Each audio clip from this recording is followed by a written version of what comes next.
A Course in Miracles, text, Chapter 18, The Dream and the Reality, Section 5, The Little Willingness. The holy instant is the result of your determination to be holy. It is the answer. The desire and the willingness to let it come precedes its coming. You prepare your minds for it only to the extent of recognizing that you want it above all else. It is not necessary that you do more. Indeed, it is necessary that you realize that you cannot do more. Do not attempt to give the Holy Spirit what He does not ask, or you will add the ego unto Him and confuse the two. He asks but little. It is He who adds the greatness and the might. He joins with you to make the holy instant far greater than you can understand. It is your realization that you need do so little that enables Him to give so much. Trust not your good intentions.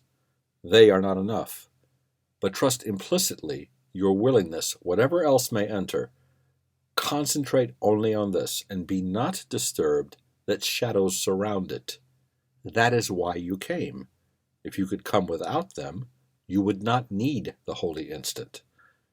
Come to it not in arrogance, assuming that you must achieve the state its coming brings with it. The miracle of the holy instant lies in your willingness to let it be what it is. And in your willingness for this lies also your acceptance of yourself as you were meant to be. Humility will never ask that you remain content with littleness, but it does require that you be not content with less than greatness, which comes not of you. Your difficulty with the holy instant arises from your fixed conviction that you are not worthy of it. And what is this but the determination to be as you would make yourself? God did not create His dwelling place unworthy of Him. And if you believe He cannot enter where He wills to be, you must be interfering with His will. You do not need the strength of willingness to come from you, but only from His will. The holy instant does not come from your little willingness alone. It is always the result of your small willingness combined with the unlimited power of God's will. You have been wrong in thinking that it is needful to prepare yourself for Him. It is impossible to make arrogant preparations for holiness and not believe that it is up to you to establish the conditions for peace. God has established them.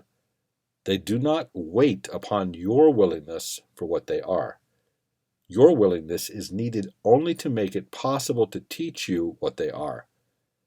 If you maintain you are unworthy of learning this, you are interfering with the lesson by believing that you make the learner different. You did not make the learner, nor can you make him different. Would you first make a miracle yourself and then expect one to be made for you? You merely ask the question. The answer is given. Seek not to answer it, but merely receive the answer as it is given. In preparing for the holy instant, do not attempt to make yourself holy to be ready to receive it. That is but to confuse your role with God's. Atonement cannot come to those who think that they must first atone, but only to those who offer it nothing more than simple willingness to make way for it. Purification is of God alone, and therefore for you. Rather than seek to prepare yourself for Him, try to think thus: I, who am host to God, am worthy of Him. He who established His dwelling place in me created it as He would have it be. It is not needful that I make it ready for Him, but only that I do not interfere with His plan to restore to me my own awareness of my readiness, which is eternal. I need add nothing to His plan, but to receive it, I must be willing not to substitute my own in place of it. And that is all. Add more, and you will merely take away the little that is asked. Remember you made guilt, and that your plan for the escape from guilt has been to bring atonement to it and make salvation fearful. And it is only fear that you will add if you prepare yourself for love. The preparation for the holy instant belongs to him who gives it. Release yourselves to him whose function is release. Do not assume his function for him. Give him but what he asks, that you may learn how little is your part and how great is his.